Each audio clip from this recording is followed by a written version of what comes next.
Hello Geminis, welcome back to my channel. First and foremost, happy birthday. It is you guys' season. I know y'all cannot wait to get out and celebrate. I know that the country is opening back up. Everybody been in quarantine, so y'all ready to get out and wild out. So I understand how that is. But this is going to be your love reading for the first half of June, June 1st to June 14th. This will resonate with you if you have Gemini in your Sun, Moon, Rising, Venus, and North Node as well. Please keep in mind this is just a general. It is not going to resonate with all of you. I do offer personals. All the information for that will be below in the description box. Please like, share, and subscribe to my channel. Show me some love and support. And then feel free to leave a comment down below and let me know if this resonates with you guys. And I'm curious to know what your situation is, right? So before we jump in, let me just call out some of the signs that you may be dealing with. So you have water energy, so that has to do with Pisces, Cancer, Scorpio. You have earth energy, Taurus, Virgo, Capricorn. You have fire energy, Aries, Leo, Sagittarius. And then you also have air. You have Gemini, Libra, Aquarius, and then the Hierophant represents Taurus. So you have double Taurus out here. So you possibly can be dealing with a Taurus or a heavy earth sign, okay? So let's go ahead and jump right in. So starting off with the 6 cards that you got the 5 of Cups, you have the 5 of Pentacles, you have the Knight of Cups, the Queen of Pentacles, the Hierophant, and then you have the 7 of Swords.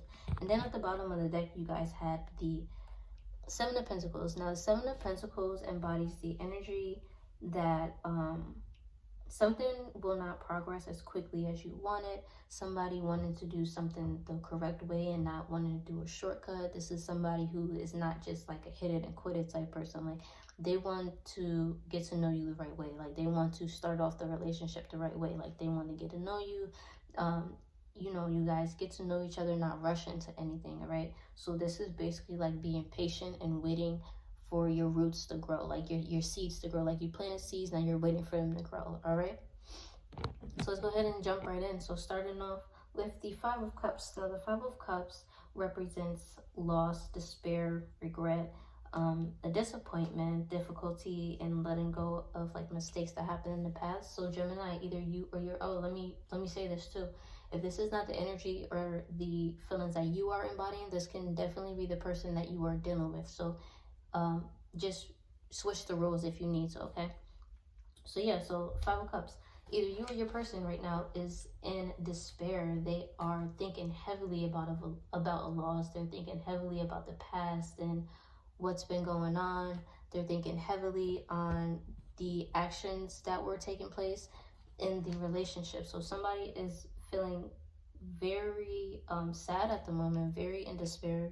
They're definitely feeling the loss, if there was a loss, which I'm guessing that there was, because the next card you have is the 5 of Pentacles. Now the 5 of Pentacles has to do with like being left out in the cold, someone being ghosted, a loss of finance, loss of a relationship. This also has to do with like poverty, and also what it can represent if you and this person was in a relationship.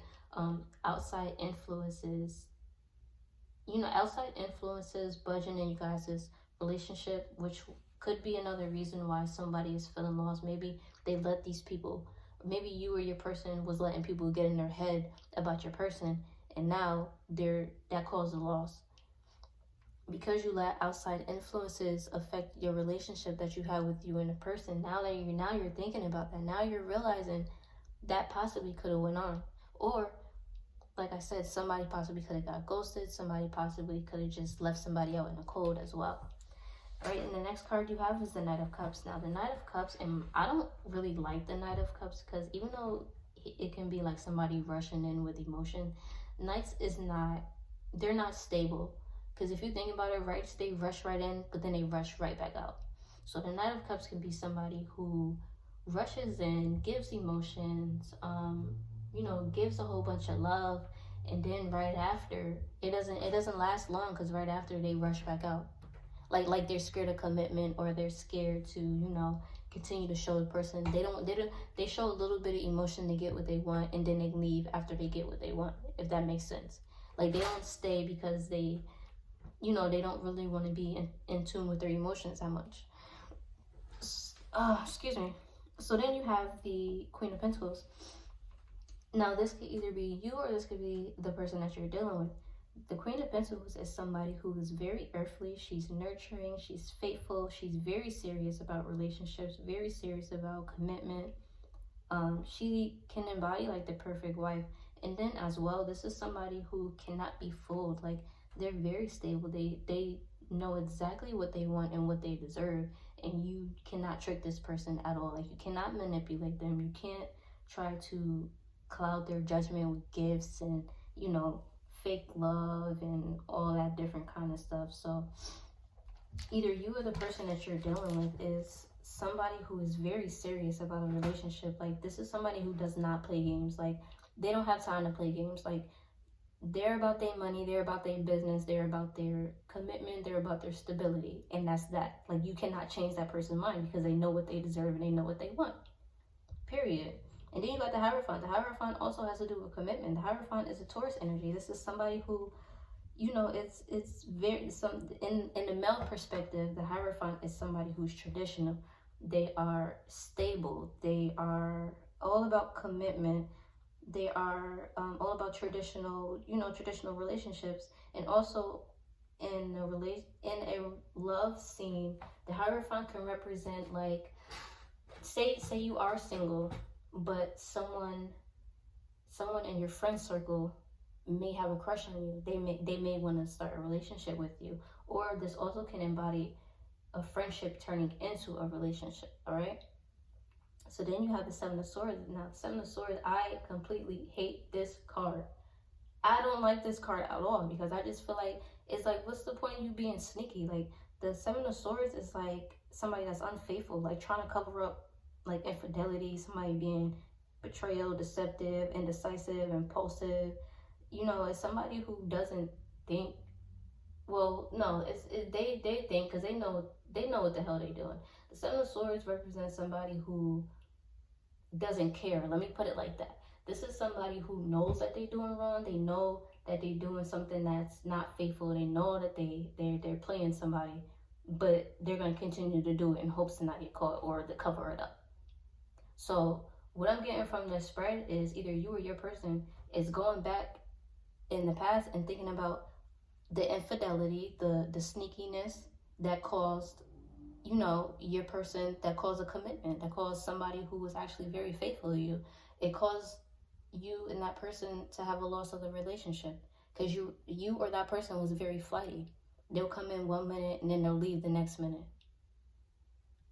So it's basically like, at this point, or if this has not happened, be aware that, or if you're not in a relationship, if you're single and this has not happened to you, be careful with the next person that comes into your life, or be careful with who you are speaking with, because this possibly can be happening at the moment.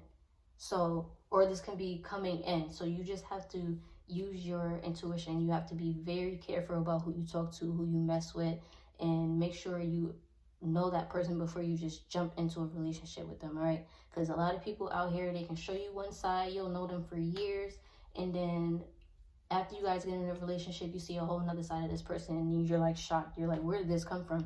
That's because you didn't get to know that person the correct way. The Seven of Pentacles, you didn't do it the right way. You rushed into it. You didn't wait. You didn't plant your seeds and wait to see how it will grow. All right. So I did pull an oracle card for you guys, and the oracle card that you guys got was understanding. So let's go ahead and read this and see what this says. It says, it is one thing to read something or to hear something, but it's another thing to truly understand something. You are being asked to keep an open mind and heart and allow yourself to absorb information as you receive it. Be open to the wisdom that can only come with time, patience, and perspective. Try to get outside of yourself and imagine what it is like to walk in someone else's shoes, to understand and to have power. Right? So that goes with somebody. This is giving me the energy of whoever the person that's in despair and thinking about the past. They're trying to put themselves in the other person's shoes, and they're starting to see that how they treated that person was not good. It was not fair. Or this can mean that right now, either you or your person is thinking, either you're putting yourself in the other person's shoes and you're starting to think about how you or they were treated. If that makes sense. Like it's basically like I said, like how you'll know somebody for years and years and years, and then as soon as you guys get into a relationship, you see a side of them that you never seen before, and now you're like confused and wondering like, where is that coming from? Possibly that person, now that caused the separation and you guys aren't together no more, and the commitment and the loyal like the person who was loyal and was stable, they left. They left the situation. They got tired of it. They wasn't dealing with that bullshit. Like it's not fair. Nobody should have to deal with that at all. At all.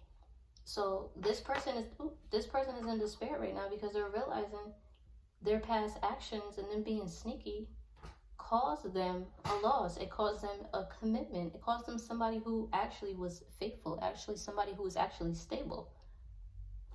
Now they're putting themselves in the other person's shoes, and they're starting to realize how their actions caused them something that possibly made them happy and possibly could have been the best relationship that they could have had. Just some advice, guys, out here. Like, I cannot stress this enough. I be telling everybody I know, like, what's the point of being sneaky in a relationship? Like, if you're in a relationship with somebody, you're in the relationship with them for a reason. That means that you want to be with that person. That means that you want to build with that person. You want to build a foundation. You want to have a happily ever after with that person. There's no reason in being in a relationship if you're just going to be sneaky, if you're not going to show emotions. What's the point of being in a relationship? That's not even a relationship. That's just playing games at that point. That's wasting somebody's time. So you guys got to be careful. You got to be careful being sneaky. If you don't want to be with somebody, just be single. It's not that hard. Don't be selfish because you don't want to see that person with somebody else. That's not fair. That's going to cause bad karma on you. That's going to cause a whole bunch of toxicity that didn't even need to go on because somebody was being selfish. Somebody was in and out, playing games, being sneaky. Y'all got to think about this when y'all get into relationships and when y'all talking to people. If you're talking to somebody and you can't see them in your future, don't get in a relationship with them. Because you're not doing nothing but just causing yourself. You already know what's going to happen. And then when it does happen, now you all depressed. Now you all boo-hoo crying. But in my opinion, everybody should know better. Look at the red flags. Always notice the red flags before you get in. And look, I cannot stress this enough. Take your time in getting to know somebody. Do not just rush into no relationship because, oh, I want to have sex with that person. I want them. That's who I want at the moment.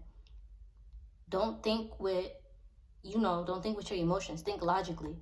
Think, oh, is this person going to be good in my future? Can I see them in my future? Can I see them being in a successful relationship with me? If you can't answer yes to none of those questions, then what the fuck is what is you messing with this person for? Point blank period. What did you wasting this person's time for? Why are you letting this person waste your time? Come on now. But so that was you guys' reading. I hope you like it. I hope it resonated. Go ahead and leave. Click the like button if it did, and then leave a comment down below. I'm curious to know if it resonated, right? So again, happy birthday, Geminis. It's your season. Go out and party, celebrate. Don't party too hard, Be careful. Watch your surroundings and everything. Be careful because, I'm going to just say be careful, all right? So, all right, you guys have a good one.